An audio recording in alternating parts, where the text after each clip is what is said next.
I'm the president of the Olmsted Society in Riverside, Illinois, and we put on programs typically within Riverside of issues related to Olmsted's legacy or sustainability. Biking and walking paths were a huge part of Olmsted's vision for a residential community. He was the designer of Central Park, which had carriage paths and walking paths, and that's how he tried to create his residential communities. So there's a real interest in creating bike access to Riverside, and at present the Salt Creek Greenway comes nearby Riverside and then picks up to the south, but doesn't flow through.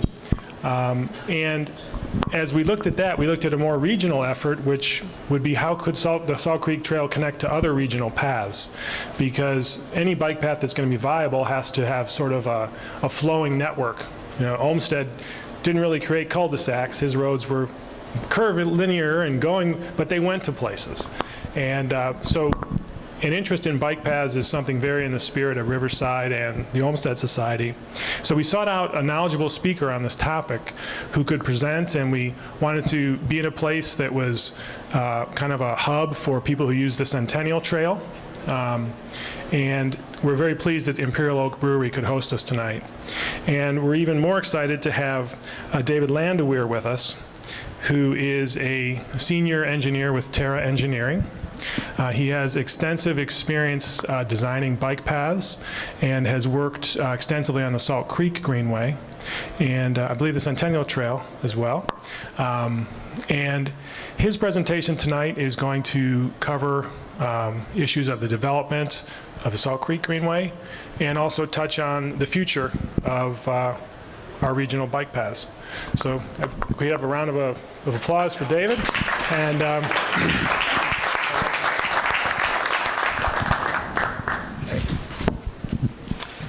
thank you very much.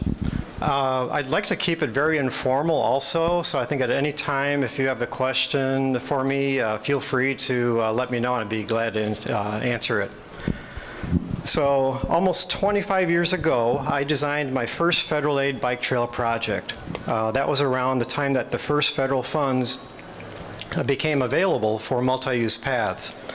One of the first trails that I designed was the Meadows Park Bike Trail. It was a 1-mile looped trail in a park in Glendale Heights. Since that small beginning, I've been fortunate to be involved in the design of numerous trail projects throughout the Chicago area. Some have been short like that first one. However, I've also been fortunate to be involved in a number of long regional trail projects as well. Some of those regional trails include the Prairie Trail in McHenry County, North Branch Trail, Centennial Trail, and Thorn Creek Trail for the Cook County Forest Preserves, various segments of the West Branch Trail for the DuPage County Forest Preserve District, Centennial Trail for the Will County Forest Preserve, and Cal-Sag Trail through the south and southwest suburbs, and of course the Salt Creek Greenway Trail. In addition to being a designer of trails, I'm also a board member of Trails for Illinois. That organization was formerly known as the Illinois Trails Conservancy, and it's an advocacy group that promotes trails throughout the state of Illinois. So I think by now everyone is aware of the benefits of trails. The primary benefits are economic, health, and environmental. Trails are essential elements of any active transportation system. Where trails have been prioritized, surrounding communities have benefited greatly from economic, quality of life, health, accessibility, and mobility improvements. In national surveys, consumers have repeatedly chosen trails and walkability as desirable traits in their neighborhoods. Studies have shown that neighbors of many bike paths and trails feel that the quality of life of their neighborhood has been improved, that the trails were a good use of open space, and in the case of abandoned railways, were an improvement from what was there before the trails went in. There is definitely a large portion of the population that sees bike paths as an amenity and will seek out residences near trails, parks, and other natural resource areas. In many areas, a large majority of trail neighbors are very happy with the trails, even some who were originally opposed to their construction. So there is evidence of many varieties of economic benefits linked to trails. There are many ways that trails and greenways affect the local and national economies, including tourism, events, urban redevelopment, community improvement, property value, healthcare savings, jobs and investment, and general consumer spending. Americans spend more on bicycling each year than they do on airline travel. Trail-based tourism is a major economic driver in many small communities, supporting local small businesses through annual revenues of millions of dollars per trail and direct consumer spending in many cases. Also, design, engineering, and construction of walking and biking facilities such as trails create more jobs per dollar than any other type of transportation infrastructure construction. One of the concerns often heard from trail opponents is that property values will be adversely affected. However, there really isn't much evidence of this.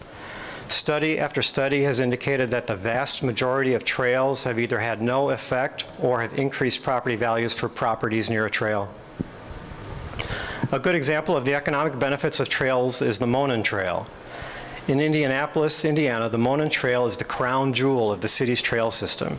It has spurred significant business development along its corridor and has been credited with a revitalization of the Broad Ripple Village neighborhood.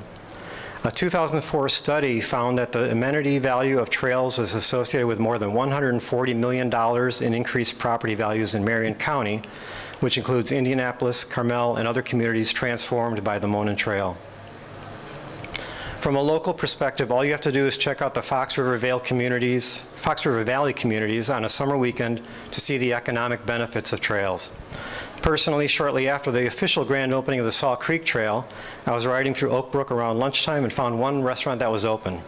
And I noticed that about half of the patrons in the restaurant were bikers and had their bikes parked outside. However, there was no bike rack. So another benefit that trails provides is to your health. Obesity is the most pressing public health crisis of our age, particularly among children. Making walking and biking a regular part of daily activities by providing convenient pathways is one of the most cost-effective ways to combat physical inactivity. According to Rails to Trails, obesity costs America more than $190 billion in reactive healthcare costs each year.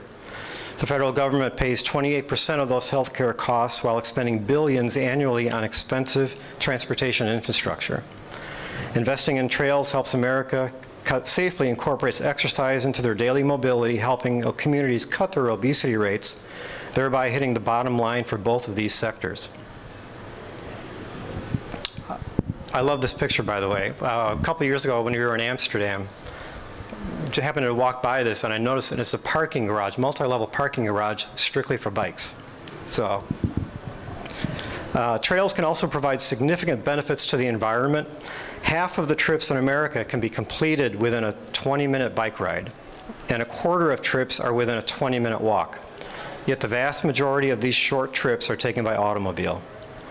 Bicycling and walking can also improve public transportation by providing fast and well-planned access to it. Given the availability of safe and convenient infrastructure, more people will choose bicycling or walking for short trips, and in combination with public transportation for longer trips. A study by Active Transportation has concluded that modest increases in bicycling and walking could lead to an annual reduction of 70 billion miles of automobile travel. More substantial increases could even lead to the avoidance of 200 billion miles per year. This volume of decreased auto travel is equivalent to cutting oil consumption and greenhouse gas emissions from passenger vehicles by 3 to 8%. The Rails to Trails Conservancy conducted a survey of 372 trails representing a diverse set of trail types, lengths, and geographic locations from 38 states that studied the issues regarding crime on trails. The motivation for the study was to address the wide range of safety concerns that local residents often voice during the development phase of a trail's introduction. The study cites how often trail opponents refer to stories of trails attracting drug dealers, murderers, and rapists with only a handful of newspaper headlines to back up their assertions rather than having any empirical research. While referencing many studies that have shown that trails have not caused any increase in crime, the study goes much further by providing incident statistics for years 1995 and 1996 and comparing these to national crime rates. The study shows that occurrence of major crimes committed affecting the estimated 5 million trail users across the country is vastly below the national rates for those crimes. The types of problems that were most often associated with trails are litter, illegal motor vehicle use, and disruptive noise, but almost half of those users surveyed said that these were not problems at all anyway. So this study concludes that crime on rail trails is minimal and must be considered in perspective with risks associated with other activities. It also concludes that the way to minimize crime on trails is to ensure that users exercise proper safety precautions, keep the trail well maintained, and boost trail use. This conclusion was reached in a study prepared for the Delaware Center for Transportation and the State of Delaware Department of Transportation in 2006. In addition to this study, numerous other studies have also reached the same conclusion. So it's 25 years ago, in the early 1990s, you live in Elmhurst and you decide that you would like to ride your bike over to Lombard for their lilac days. No problem. You hop on the Illinois Prairie Path. Or maybe you want to go a bit further and ride out to the county fairgrounds in Wheaton. Or perhaps you're feeling really ambitious, remember this is 25 years ago we're talking, and you want to ride out to the Fox River Valley for an afternoon of pleasure along the Fox River. Again, no problem, other than maybe some tired legs and the thought of having to ride back from those locations. But you ride on the Prairie Path. But suppose at the same time in the early 1990s and you lived in Elmhurst and you wanted to ride your bike just a short ways south to, say, Oak Brook Mall. Well, if not for the fact that you would have had to ride your bike on Route 83 or figured out another way to cross Roosevelt Road, you couldn't have done it. Or maybe you wondered how nice it would be to ride over the Brookfield Zoo for an afternoon visit. Perhaps you'd grown tired of shopping at Oak Brook and you wanted to head north to Whitfield Mall in Schaumburg to do a little shopping there. Again, you could do it if you could figure out how to traverse St. Charles Road, North Avenue, Roosevelt Road, Irving Park Road, Thorndale Avenue, and even the Tri-State Tollway. Similarly, if you lived in the Riverside, Brookfield area and you decide that you would like to go for an extended bike ride beyond your neighborhood, you could possibly meander over to the Salt Creek Trail riding along city streets while trying to avoid the busy streets to get to the trail at around 26th Street or at Maple Avenue. Then when you get to the trail, you can then ride west to Wolf Road on the trail, turn around, and then return home. Otherwise, you needed to load your bike onto your car and drive to your destination where you can then ride.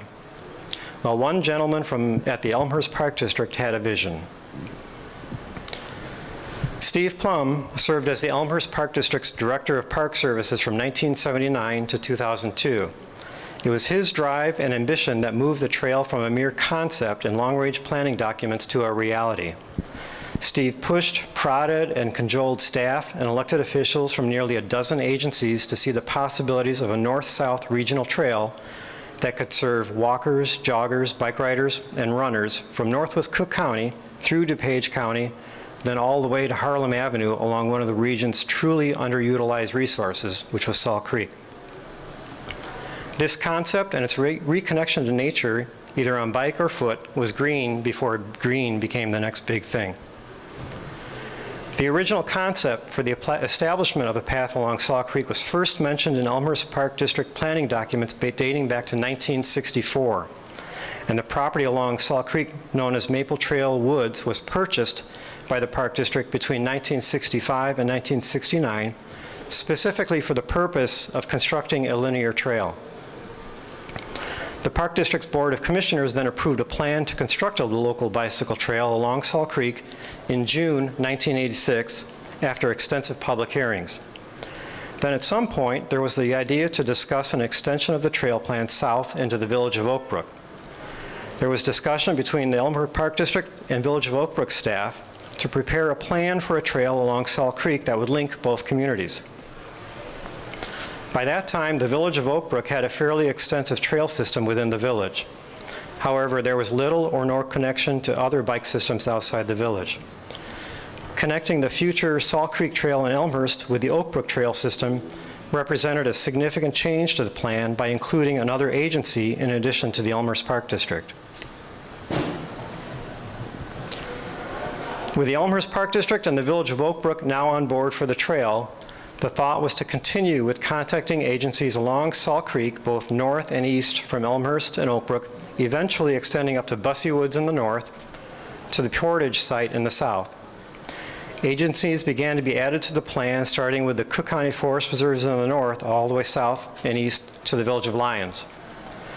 Those agencies included the Cook County Forest Preserves, DuPage County Forest Preserve District, Elk Grove Village, Elk Grove Park District, the City of Wooddale, the Wooddale Park District, Village of Itasca, Village of Addison, Addison Park District, Village of Villa Park, the Village of Brookfield, the Village of Riverside, and the Village of Lyons.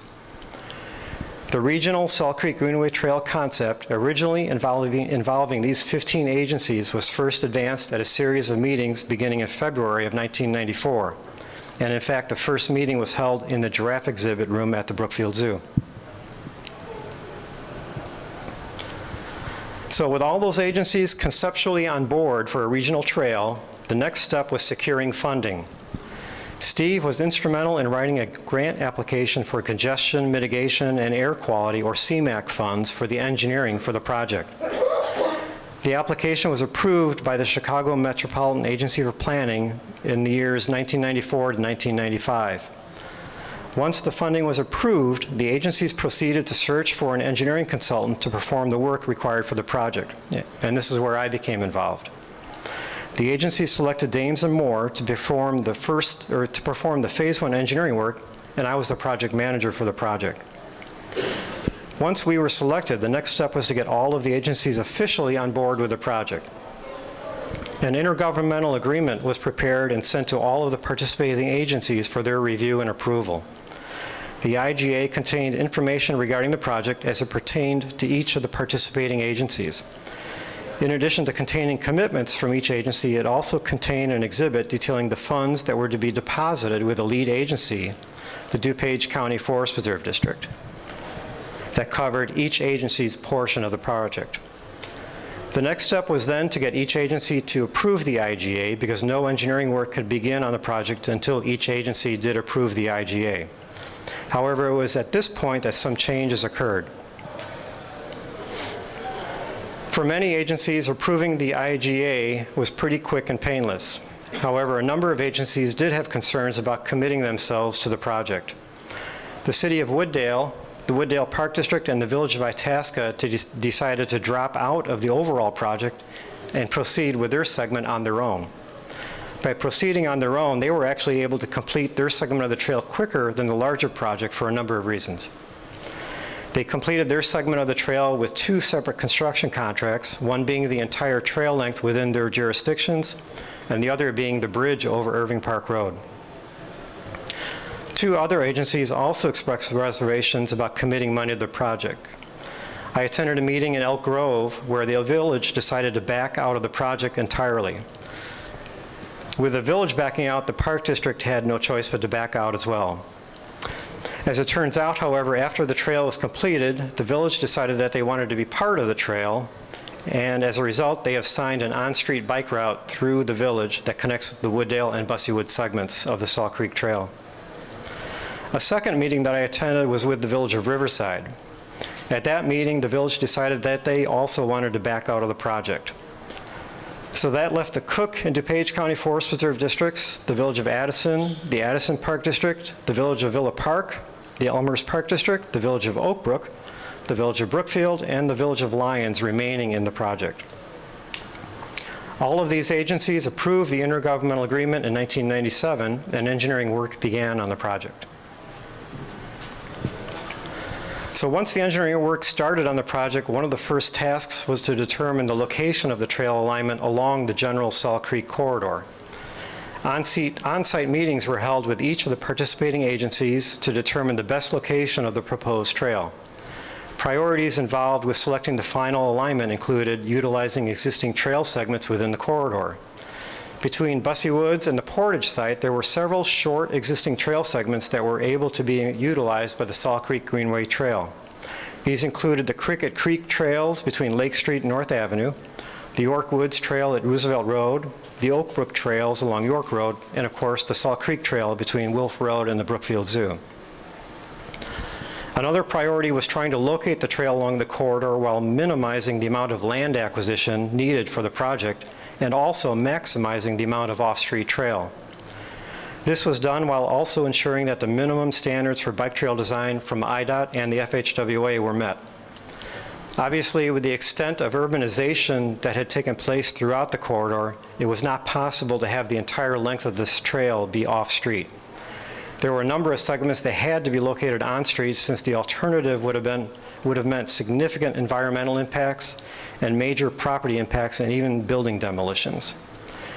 Therefore, an alignment was finally established that maximized as much as possible the off-street portion while avoiding the major property and environmental impacts.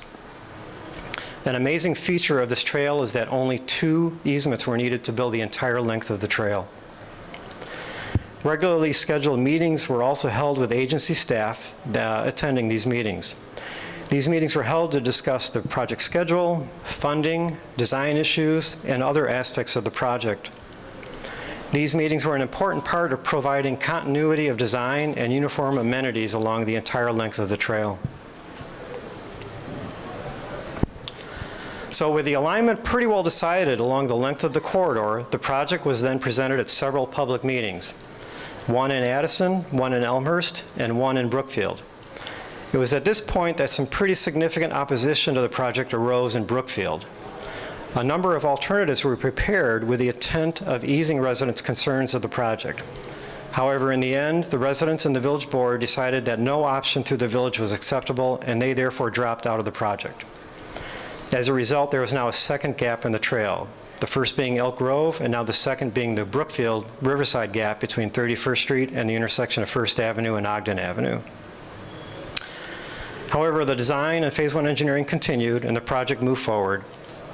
Alignment and geometric studies were performed, environmental clearances were obtained, drainage and hydraulic studies were completed, and structural designs were approved. Eventually, design approval was received from IDOT and the FHWA, and Phase 1 engineering was completed. The start of the trail was established in Bussey Woods, which officially became mile marker 1. I'm sorry, mile marker 0. You can see it on the side, on the picture there. So the next phase was the preparation of the detailed contract plans and specifications, which is Phase 2 engineering. Additional federal money was received that enabled the project to be split into 3 separate construction contracts, not counting the 2 additional Wooddale contracts, which were already underway by then. The first contract that was awarded was for the Cook County portion of the project. This work included a short segment that connected the Bussey Woods Trail to the future Elk Grove on-street route, and the longer segment between the Tri-State Tollway and the Portage site. This work included the western extension of the existing Salt Creek Trail from Wolf Road to the Tri-State Tollway, a new trail along Ogden Avenue east from 1st Avenue to Lawndale Avenue, the on-street segment within Lyons, and the new trail along the Des Plaines River between Ogden Avenue and the Portage site on Harlem Avenue. This project also included the rehabilitation and a few minor realignments of the existing Salt Creek Trail between Wolf Road and the Brookfield Zoo. The second project that was constructed was the South DuPage contract that took the trail west from the Tri-State Tollway and then north through Oak Brook, Elmhurst, and Villa Park. This project included 4 new bridges over Salt Creek, modification of the underpass under the Tri-State Tollway, and new underpasses under Roosevelt Road and St. Charles Road. Unfortunately, during the construction of this project, some opposition arose along the proposed on-street segment of the trail in the neighborhood south of the Prairie Path in Elmhurst. To this day, that on-street segment remains unsigned. However, that hasn't stopped riders from using the neighborhood streets between the Prairie Path and the new trail south of Madison Street. The final project was the North DuPage contract. This took the trail north from Villa Avenue to the previously completed Wooddale segment. This project included 2 new bridges over Salt Creek and new underpasses under North Avenue and I-290. This project probably represents the worst section of on-street trail along the entire length of the project. Because of the 2 existing railroads, the presence of a quarry, and Salt Creek, there was no viable alternative to having an on-street segment along Villa Avenue. But the good thing about this is that it's relatively short, only about half a mile long, and it has a posted speed limit of 25 miles an hour and is heavily signed for bicyclists sharing the road with vehicles. Finally, after nearly a decade and a half of planning and construction, in 2008, a north-south complement to the Illinois Prairie Path was born when the Salt Creek Greenway Trail opened, a pedestrian bicycle trail extending approximately 31 miles from Bussey Woods in Elk Grove Village to the Portage site on Harlem Avenue.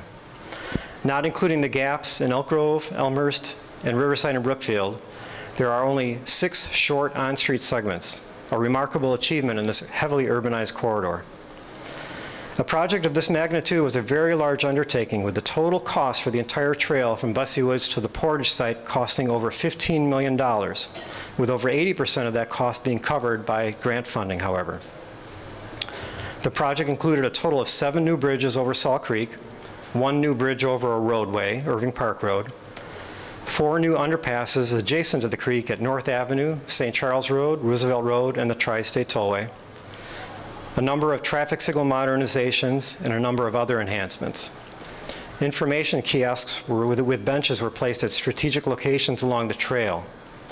All of the agencies also collaborated to come up with a unique logo to represent the entire length, of the trail. This logo was placed on all of the directional signs as well as mile markers and at locations of jurisdictional changes. This collaboration was became part of the regular meetings that were held with all the agencies that were involved with the project. And as we stand here today, the Salt Creek Greenway Trail is an approximately 31-mile-long regional pedestrian bicycle trail that serves the transportation and recreation needs of more than 300,000 persons residing in 11 communities and 2 counties adjacent to it. It links these residents with thousands of acres of open public space, 2 major existing trail systems, more than 180 miles of bicycle trails, industrial parks, major employment centers, shopping areas, retirement communities, metro stations, pace stops, major recreational facilities, local parks, and a variety of other public buildings and facilities.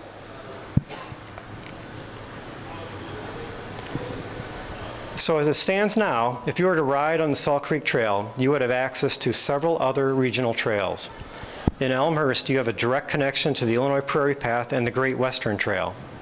And in fact, the Salt Creek Greenway Trail and the Prairie Path share a short segment over Route 83.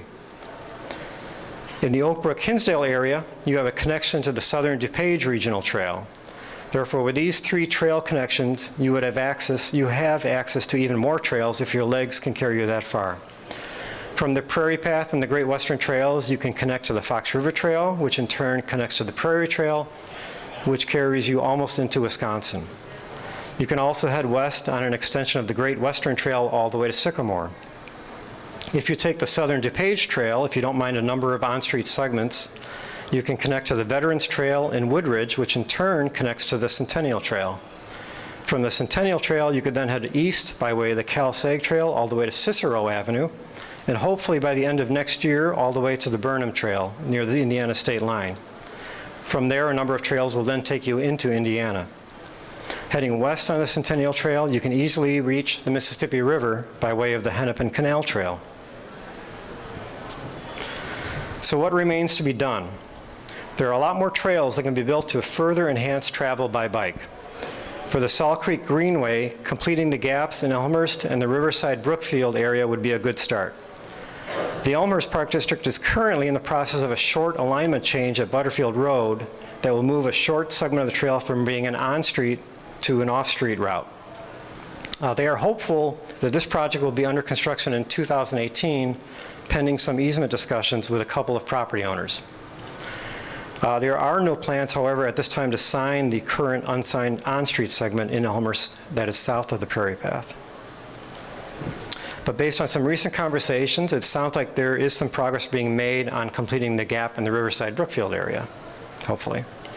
Hopefully that will become a reality. It has probably been now more than 10 years that work was done on Centennial Trail. It was meant to be completed for the 100th anniversary of the Metropolitan Water Reclamation District in 1989. The Cook County Forest Preserves and the MWRD worked out an arrangement that would enable the Forest Preserve to construct a trail from the Will Cook County line near Lamont all the way northeast to the Portage site at Harlem Avenue. Engineering design was performed with preliminary plans completed for the entire length of the corridor.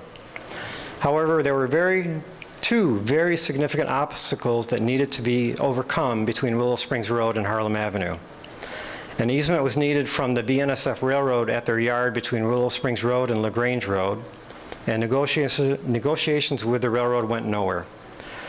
The other obstacle was the landfill and the railroad between the east end of River Road and First Avenue. Again, negotiations with the landfill owner went nowhere. Therefore, Centennial Trail was only completed between the Will County line and Willow Springs Road. Various alternatives were explored for completing Centennial Trail east from there to the Portage site. However, there are really no good corridors. The Cook County Forest Preserve will again look at this corridor sometime in the future. However, there are no plans at the moment. There are plans, however, to look at the Des Plaines River Trail. The Village of Rosemont and the West Central Municipal Conference recently received Invest in Cook funds to perform preliminary engineering on an 8.5-mile segment of the Des Plaines River Trail system from Touhy Avenue south to North Avenue. It is anticipated that the preliminary engineering or preliminary design work for this trail will begin in 2018. The Cook County Forest Preserve was selected to conduct a feasibility study for the Des Plaines River Trail south from North Avenue also. This study will determine future alignment alternatives for an extension of the trail from North Avenue south to Ogden Avenue, along with building a Des Plaines River Trail coalition. It is anticipated that this work will also begin in 2018, potentially laying the groundwork for the actual construction of a trail that will link the Des Plaines River Trail to the Salt Creek Greenway Trail. And of course, I also have to mention the Cal-Sag Trail, of which I've been heavily involved with since the beginning of that project as well. This project began in earnest in 2007, and to date has been completed from the Centennial Trail near Lamont east to Cicero Avenue. East of Cicero, one construction contract has been completed, and another one is nearing completion. The remaining 5 construction contracts should be completed in 2018. I'd like to point out that while the Salt Creek Trail has a very long segment without any road crossing, which is located near the village of Addison, there is actually a 6-mile long segment on the Cal-Sag Trail that does not cross the roadway at all, and that's the longest believed to be in Cook County. So as you can see, a lot of work has been done to expand the trail system in the Chicago area, but there is still a lot more work to be done.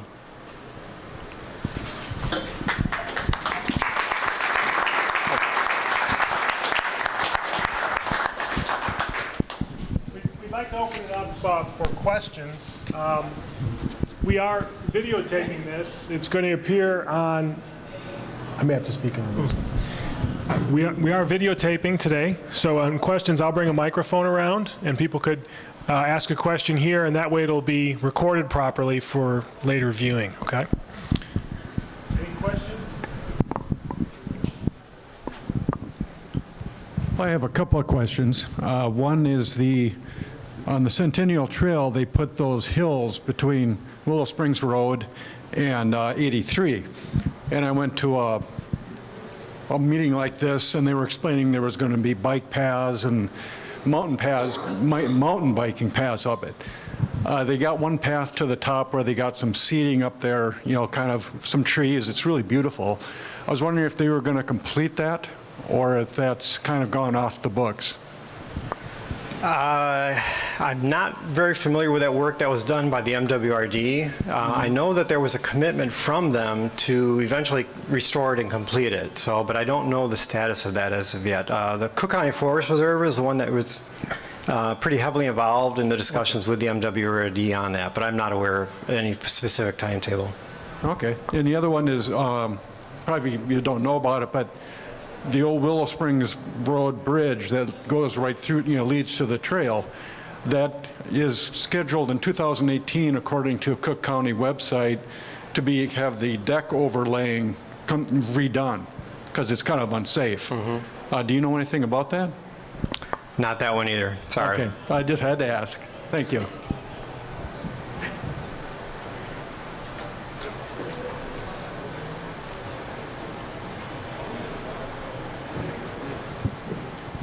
Hello, my name's Kevin.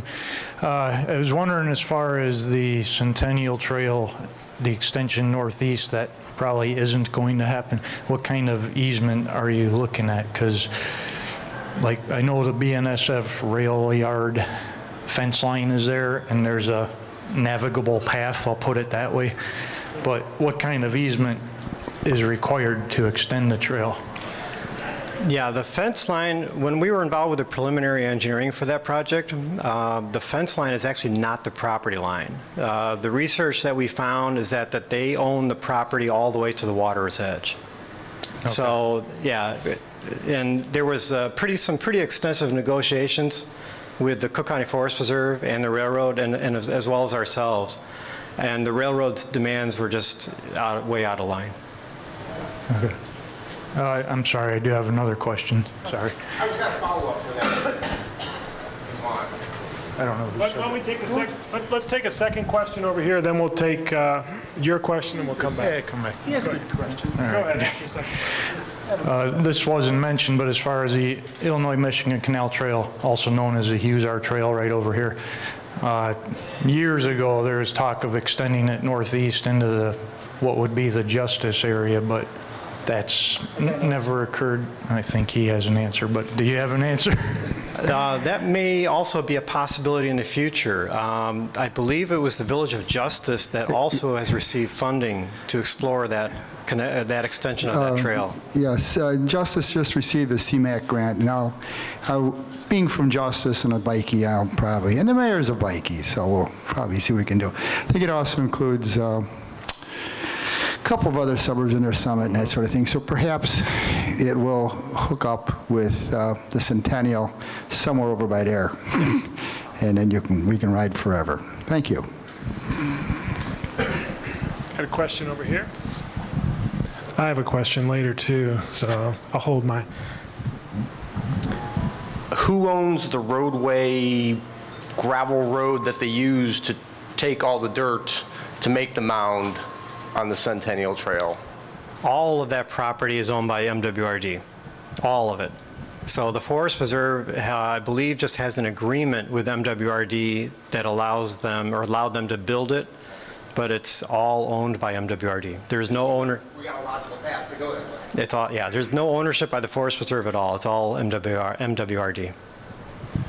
The MWRD was invited to attend tonight. I don't know if they are. You're here? Yeah.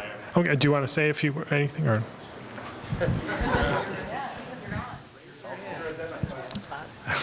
Yeah, I am here from the MWRD. I'm an attorney. I handle the real estate matters. And you are correct. We do own a lot of the land that runs along our main channel.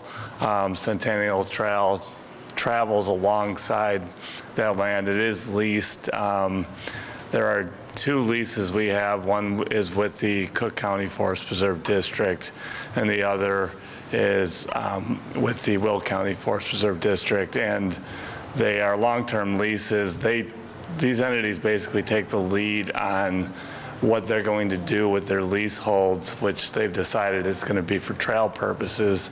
The leases, I think they expire, both of them, I think they expire in 2033, but don't quote me on that. But it is hundreds of acres of land that we own. Appreciate you coming tonight. And you know, I think evidenced by the people who are here, there's great interest in moving the trails to other communities. Okay.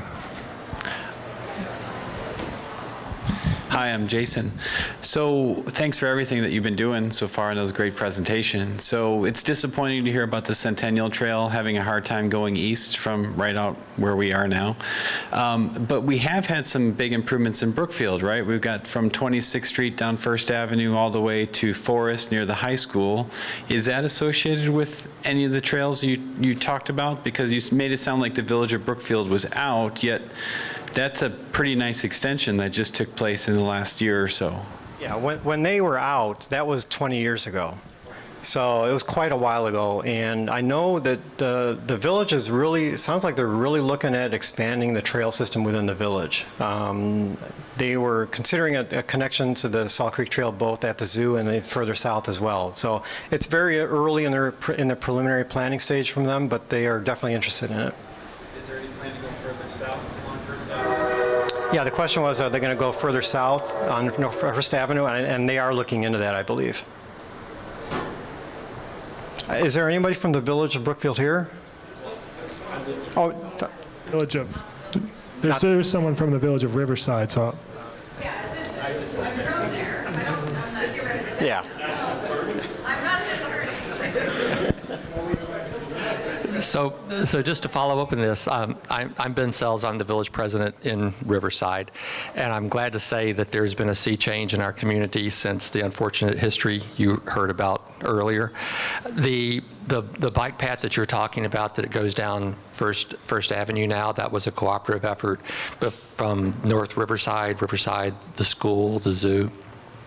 Our village board just recently did approve an effort to take a connector trail through the village of Riverside that would connect at Forest Avenue down to where it picks back up in Lyons. So that is actively happening as we speak. In fact, we're working with the Frederick Law Olmsted Society to make that presentation to the Forest Preserve District. And a little breaking news this week, the village of Riverside met with West Central Municipal Conference with regard to the Des Plaines River Trail, the southern portion. So we are in conversations with them about Riverside being the lead agency to try to bring that the Des Plaines River Trail to connect with the Greenway Trail at 26th Street. So there are a lot of positive developments in the offing. Thank you. Let's give Mr. Sells a round of applause. Hey, a quick question that I have is, you mentioned trouble with a landfill in the way preventing the Centennial Trail from moving east. Who owns the landfill? I've seen in my hometown there's a massive park development in a former landfill. You often hear of landfills engaging, to be more constructive community members. Yeah, the last information I have, which is probably from a couple of years ago, and it always has been this way, is that that landfill is privately owned. So you're dealing with a private owner of that landfill. And there were discussions with that property owner and just to obtain an easement. And again, they have the same situation. They own all the way to the water's edge of the Des Plaines River as well. So an easement had to be received or had to be obtained from them. And the discussions with them did not go very well at all. Who were they? Do we know who they were? I don't remember the name of them.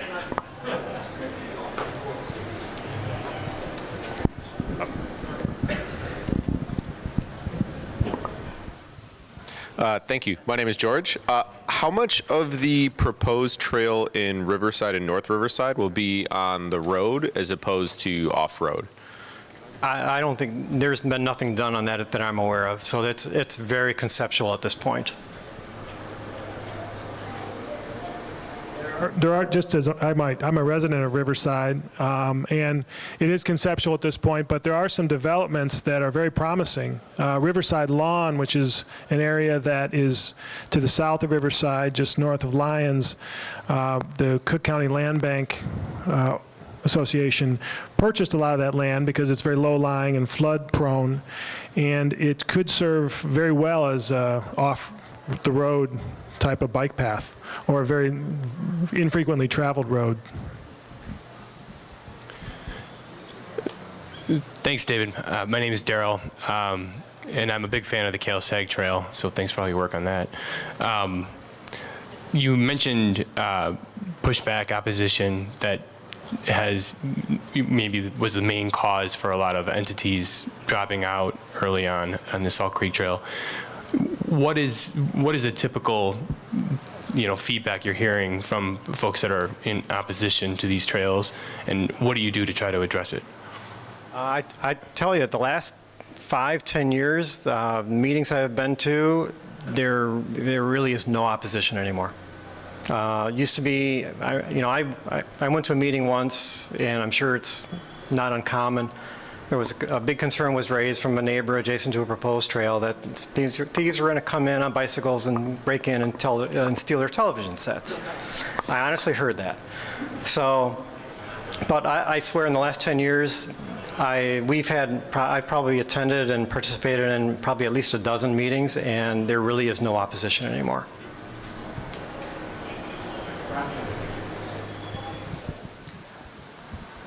Are there any efforts being made to connect our trails with neighboring states, Indiana and Wisconsin? Yes, good question. CalSag, actually, with their connection, when CalSag is completed to the Burnham Trail over in the village of Burnham, and if the Burnham Trail is ever completed north of there, there's a little bit of a problem with the railroad there. But there's already, going south on the Burnham Trail, there already is a connection to the Pennsy Trail that'll take you into Indiana heading southeast.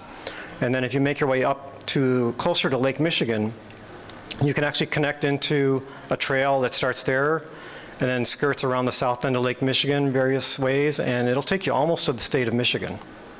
So it's there already. With once CalSag is completed, hopefully by the end of next year, that's going to be all available. And of course, heading the other direction, you can actually go all the way to the Mississippi River.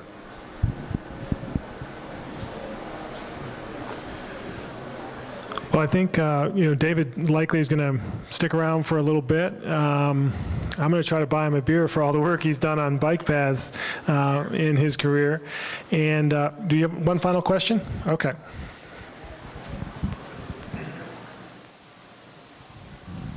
Hi there.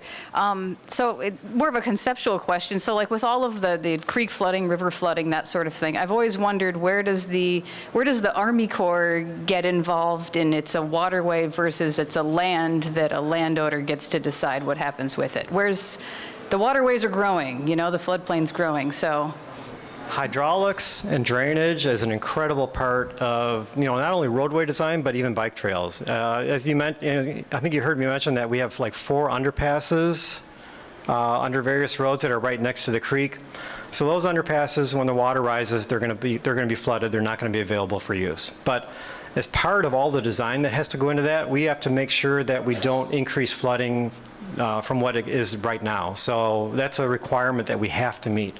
As far as approvals, I think the approving agencies realize that it's going to flood, but the alternatives there really aren't any alternatives. So I think the approvals that we get from IDOT and the FHWA and the Corps, they all take that into account when these trails are approved.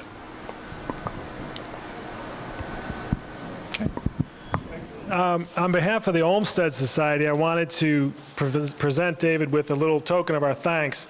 These are handmade, homemade chocolates from Riverside, from a store called Aunt Diana's, which would be typical of some of the institutions in Riverside where people could ride their bikes to and pick up something cool and go home or stay in Riverside for longer.